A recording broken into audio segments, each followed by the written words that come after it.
Sejam todos muito bem-vindos ao CLIO, canal de História e Literatura. Chamavam esses povos genericamente de germânicos, sendo que esses povos eles tinham muito mais divergências do que convergências. Quando ouvimos o termo invasão bárbara, a gente pensa que eram ondas atrás de ondas de povos incivilizados, de povos bárbaros, em uma luta violenta pelos limites do Império Romano. Mas por que está errado?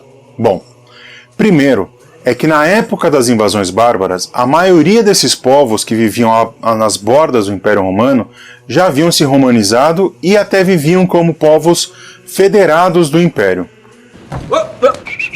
Ou seja, a maioria das tribos germânicas já possuía o direito à cidadania e podia inclusive ocupar alguns cargos na burocracia imperial.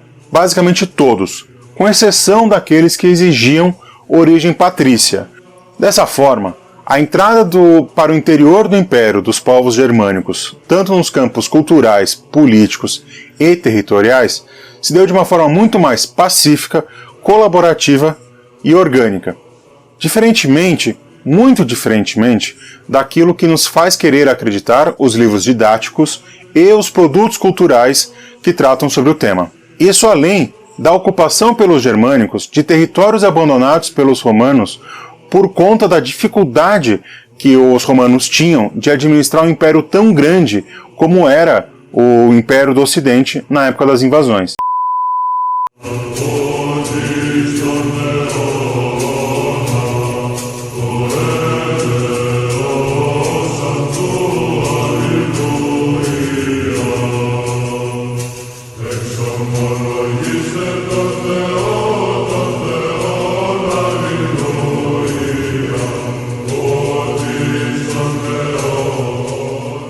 Olá pessoal, tudo bom? Bom dia, boa tarde, boa noite, sejam todos bem-vindos a mais uma série do Reino e a Amargurada. Capítulo 2. Neste segundo capítulo vamos debatê-lo em etapas, em partes, de acordo com o que foi proposto no vídeo do Reino. Aquele vídeo TikTok com aquela vozinha de criança, bem apelativa, mas como falamos anteriormente, baseia-se muito na superficialidade de ideias, anacronismos e alguns saltos temporais que podem estar desconexas com cada realidade, ou seja, com cada momento em que se está abordando algum tipo de tema, algum tipo de assunto. Então o vídeo já começa com uma frase chamada "O povo germânico dos suevos". Vamos entender isso em partes. O que significa, o que representa, o que eram estes povos germânicos, mais ou menos naquela época, entre 409 a 411, e depois, o que significa povo restritamente suevo.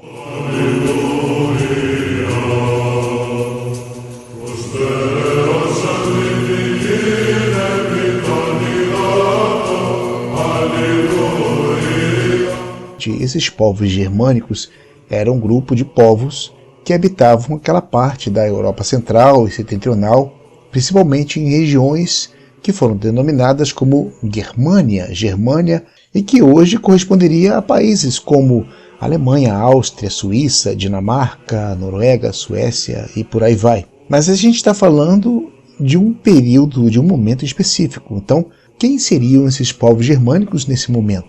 Dentro desses povos, é claro que há sempre subdivisões, semelhanças, proximidades. Talvez não daria para a gente ficar falando todos aqui. Podemos aqui citar parte desses povos, como por exemplo os vândalos, os suevos, os godos, os francos, os saxões, frísios, burgúndios, alguns vão dizer turingos, outros vão dizer também lombardos, alamanos, e por aí vai. Era muita gente naquele espaço. Por coincidência, esse período é um momento também que há uma dispersão de parte desses povos em direção ao ocidente, né? Como é o caso dos saxões, dos anglos, dos frísios que vão partir lá para as Ilhas Britânicas, outros que vão se aproximando daquela fronteira que vamos chamar de Gália, né? Atualmente seria a França, outros que vão realmente invadindo aqueles domínios da própria Roma, né? Ou estabelecendo nas fronteiras desse grande império. parte desses, inclusive, fizeram alianças para poderem atravessarem grandes territórios até chegarem ao seu destino final. Obviamente que quando eles atingem essa meta, eles vão se dividindo e fracionando esses novos territórios, pois aqui temos as questões étnicas, as questões culturais, e às vezes nem mesmo o mesmo povo havia uma certa unidade, uma certa coerência de estabelecer uma forma de Estado estável.